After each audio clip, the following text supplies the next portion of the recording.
तो हेलो बच्चों, आप सभी विद्यार्थियों का स्वागत है आज की क्लास में। आज की क्लास में मैं आप सभी को बताऊंगा चैप्टर 3 फ्रांस की क्रांति का वस्तुनिष्ठ प्रश्न, जो कि एग्जाम में पूछे जाते हैं। तो ध्यान दीजिएगा, हमारा पहला प्रश्न क्या है, फ्रांस की राज्य क्रांति किस वर्ष हुई? तो इसका जवाब हो जाएगा 1789। ठीक है ना।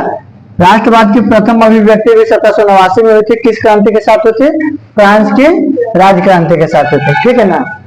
नेक्स्ट प्रश्न है, बेस्टिल का पतन कब हुआ?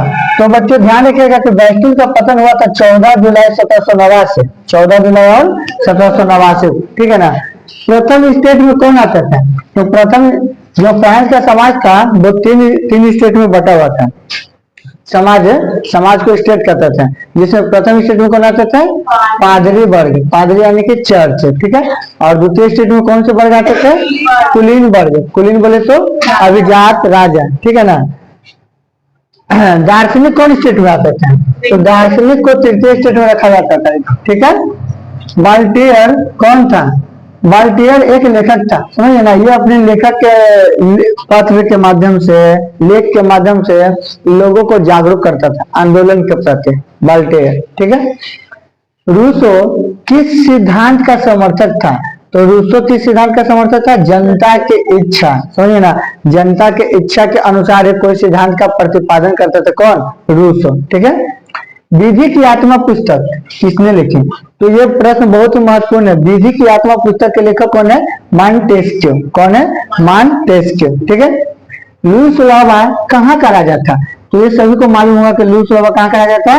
फ्रांस का राजा था। या फिर ये प्रश्न को ऐसे पूछा जा सकता है, फ्रांसीसी क्रांति यानी कि 1789 के समय फ्रांस का राजा कौन था? इसका जवाब क्या हो जाएगा? लुई सोलावा। ये सभी प्रश्न को आप लोग ध्यान में रखें। तो बच्चों हम आगे ध्यान देंगे। अगला प्रश्न क्या है, फ्रांस में स्वतंत्रता दिवस कब मनाया जाता है?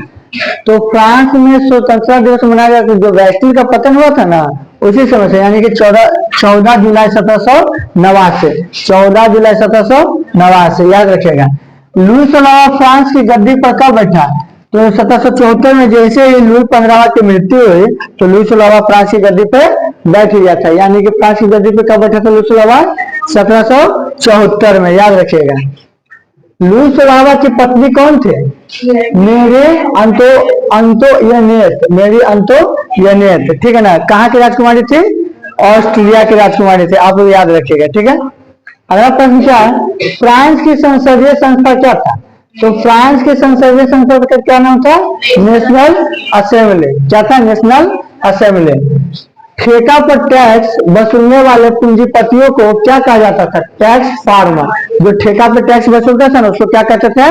टैक्स फार्मर कहा जाता था। ठीक है। शक्ति पृथक्करण का सिद्धांत किसने दिया था? मॉन्टेस्क्यू ने। या प्रश्न ऐसे पूछेगा, शक्ति पृथक्करण के सिद्धांत का प्रतिपादन किसने किया था? तो क्या जवाब बोलेंगे? मॉन्टेस्क्यू। ठीक है। नेक्स्ट प्रश्न क्या है, जैकोबिन दल। जैकोबिन दल पढ़े लिखे लोगों के द्वारा एक दल का गठन हुआ था जिसका नाम क्या था? जैकोबिन दल या जैकोबिन क्लब। का प्रसिद्ध नेता कौन था? तो मैक्स मिलियन था। कौन था जैकोबिन दल के प्रसिद्ध नेता? मैक्स मिलियन, याद रखिएगा। ठीक है। अगला प्रश्न क्या है, 27 अगस्त 1789 को फ्रांस की नेशनल असेंबली ने किसका घोषणा किया था? तो 27 अगस्त 1789 को जो फ्रांस की नेशनल असेंबली हुआ था, नेशनल असेंबली मतलब बैठक हुआ था, वहां पे किसका घोषणा किया गया था? मानव एवं नागरिकों के अधिकार को, यानी मानव का जो भी अधिकार था, नागरिक वहां के लोगों का जो भी अधिकार था, उसका वहां पे क्या सोल्यूशन कैसे निकलेगा, इसलिए उसका अधिकार का वर्णन किया गया था। ठीक है।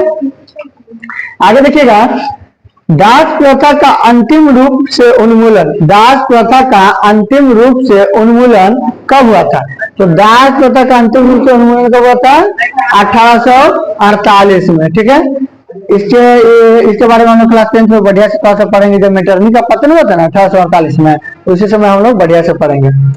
फ्रांसीसी महिलाओं को मताधिकार कब मिला था? 1946 में। इसको भी हम लोग 10th में पढ़ेंगे, लेकिन इतना बस याद रखिएगा कि फ्रांसीसी महिलाओं को वोट देने का अधिकार, मतलब मतदान का अधिकार कब प्राप्त हुआ था? 1946 में। ठीक है। आगे हम लोग देखेंगे, क्या फ्रांस में सबसे ज्यादा करों का बोझ किस पर था? तो फ्रांस में सबसे ज्यादा करों का बोझ किस पर था? तृतीय स्टेट पर जी, जिन्हें किसान मजदूर यानी कि साधारण जनता कह सकते हैं। क्या कहेंगे? साधारण जनता। ठीक है। स्टेट जनरल की बैठक कब हुई? स्टेट जनरल की बैठक कब हुई थी? 12 मई 1789 में। कहीं कहीं 5 मई 1789 भी रहेगा, समझे ना। तो ऑप्शन के अकॉर्डिंग आप लोग देखिएगा, अगर जो ऑप्शन में 5 मई 1789 रहा तो आप लोग 5 मई मारिएगा, और 5 मई नहीं रहा तो क्या लिखेंगे? 12 मई 1789। तो दिक्कत ध्यान रखिएगा। फ्रांस की मुद्रा क्या थी उस समय, फ्रांसीसी क्रांति के समय? लिब्रे। और लिब्रे को कब समाप्त किया गया था? 1794 में। जो लिब्रे था ना उसको समाप्त कर दिया गया था 1794 में। ठीक है। अगला प्रश्न क्या है? फ्रांस को 1789 के समय जो क्रांति हुआ था 1789 में, आखिर क्यों हुआ था? क्योंकि फ्रांस जो कर्जदार बन गया था। लुई सोलहवां क्या कर्जा में फ्रांस को ढकेल दिया था। कर्जा वसूलने के लिए किस वर्ग पर टैक्स बढ़ा दिया था? तीसरे स्टेट पर। और पूरे फ्रांस पर कितना अरब लिब्रे का कर्ज तब हुआ? 10 अरब लिब्रे का कर्ज बढ़ गया था। ठीक है ना। मेरी इच्छा ही कानून है, किसने कहा था? मेरी इच्छा ही कानून, यह कथन किसका था? लुई सोलहवां था, क्योंकि वो तो निरंकुश था, समझिए ना। अपने इच्छा को क्या बना लिया था? वो कानून बना लिया था। ठीक है। फ्रांस का राष्ट्रीय दिवस, तो फ्रांस का राष्ट्रीय दिवस 14 जुलाई 1789। 14 जुलाई 1789, याद रखिएगा। आतंक राज्य की स्थापना किसने किया था? आप सभी को पता है आतंक का राज कौन था? जो कि कोई भी फैसला अहिंसात्मक लेता था। अहिंसात्मक नहीं, हिंसात्मक लेता था। सॉरी, कैसा लेता था? हिंसात्मक। समझिए ना। आतंक का राज पूरा फैलाया हुआ था। कौन था वो? रॉबespierre था। ठीक है, रॉबespierre। फ्रांस की क्रांति का स्वरूप कैसा था? बुजुर्गा स्वरूप था। इंग्लैंड में गौरवपूर्ण क्रांति कब हुई थी? 1688 में। किसने कहा था?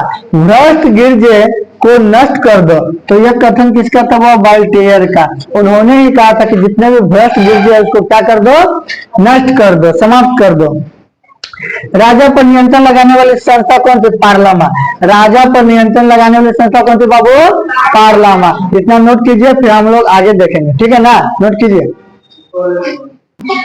तो आगे हम लोग ध्यान देंगे, नेपोलियन सम्राट कब बना? 1804 में। ठीक है ना। और जब नेपोलियन 1804 में सम्राट बना था, उसी समय एक कोड लागू किया था। कौन सा कोड? Civil code. यही याद रखिएगा। ठीक है, जिसे नेपोलियन कोड या नेपोलियन संहिता भी कहा जाता है, सिविल कोड को। लुई सोलहवां को किस तिथि को फांसी दी गई थी? तो लुई सोलहवां पर मुकदमा चलाकर उसको फांसी पे चढ़ा दिया गया था। कब? 21 जनवरी 1793। और इसके बाद इसकी जो पत्नी थी मेरी अंतवानेट, उनको भी फांसी दे दिया गया था। ठीक है। 100 चूहों की अपेक्षा एक सिख का शासन सबसे उत्तम है, सबसे उचित है। किसने कहा था? वोल्टेयर ने। ठीक है।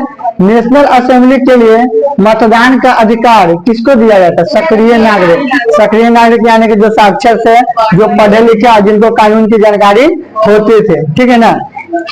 स्वतंत्रता, समानता एवं बंधुत्व का नारा किस क्रांति से मिले?